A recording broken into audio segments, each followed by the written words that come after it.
আজি খাম আমি ম'ম' কেনেকৈ বনাই আপোনালোকক বেলেগ এটা ভিডিঅ'ত দেখুৱাম কিন্তু আমি আজি দেখুৱাম ম'মৰ লগত চুপৰ সলনি আমি ঘৰতে থকা কিছুমান বস্তুৱেদি কি বনাইছিলোঁ অতি সহজতে হয় বস্তুটো আপোনালোকৰ লগতো শ্বেয়াৰ কৰিম বুলি ভাবিলোঁ তাকে চাই থাকিব ভিডিঅ'টি এইখিনি ম'ম'খিনি প্ৰথমতে আমি বাটি এটাত ৰিফাইন তেল সানি লৈছোঁ তাৰ পৰা এটা এটাকে উঠাই দিছোঁ লাহে লাহে মাজত অলপ অলপ ফাঁক থৈছোঁ কাৰণ লাগি যাব নহ'লে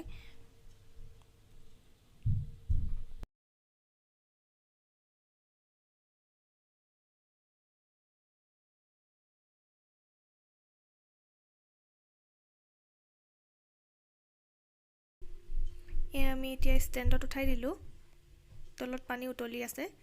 15 মিনিট পাছত এনেকুৱা হৈছে দেখিবলৈ আমি দিলোৱা নাম চুহা ম'ম' আকৌ চাটনিৰ কাৰণে আমি লৈছোঁ বিলাহী 3টা আদা 2 টুকুৰা পিঁয়াজ 2টা নহৰু 2টা আৰু জলকীয়া আন্দাজমতে দি ল'ব তাৰ পৰা এয়া হৈছে ধনিয়া সৰু সৰুকৈ কুটি লোৱা আমি পেষ্টটো বনাই ল'লোঁ কেৰাহী এখন গৰম কৰি তেল দি পাতি ল'লোঁ ইয়াত দিছোঁ আমি ৰিফাইন আৰু মিঠাতেল তেলকণ গৰম হোৱালৈকে আমি ৰাখি দিছোঁ অলপ টাইম ইয়াত তেল গৰম হ'লত আমি দি দিলোঁ পেষ্টখিনি ইয়াতে অলপ আমি দিম কাশ্মীৰী ৰেড চিলি পাউডাৰ হালধি ইয়াত ব্যৱহাৰ নকৰোঁ আমি লাহে লাহে আমি খুচৰি থাকিম এয়া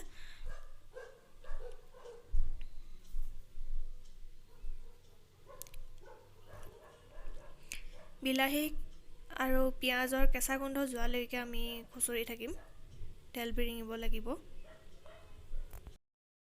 আপোনালোকে কেৰাহীটো নাচাব কেৰাহী নাল এটা নাই আছে যেনিবা ভাল কেৰাহী কিন্তু এইটো কেৰাহী ইউজ কৰা হয় বেছিকৈ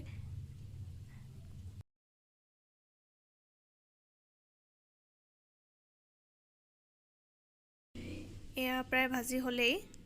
তেল বিৰিঙিছে অলপ অলপ ইয়াত দিম আমি 3টা ডিম 3টা দি আমি লাহে লাহে লৰাই থাকিম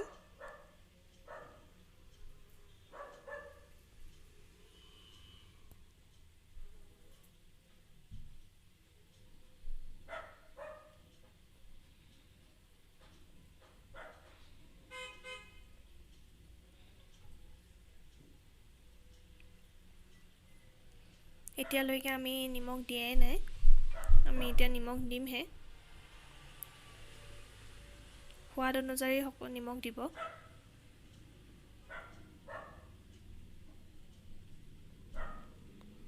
তাৰ পৰা এতিয়া আমি দিম ইয়াত অথনি কাটি থোৱা সৰু ধনিয়াখিনি অলপ অলপকৈ ধনিয়াখিনি দি খুচৰি দিম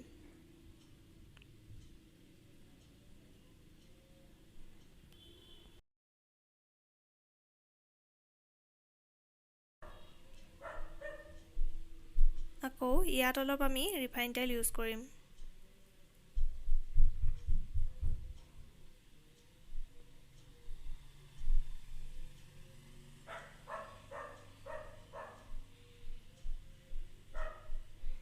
যদি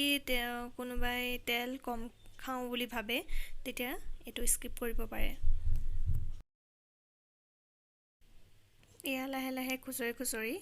আপুনি গেছটো অফ কৰি দিব আৰু এয়া আমাৰ খাবৰ কাৰণে ৰেডি হৈ গ'ল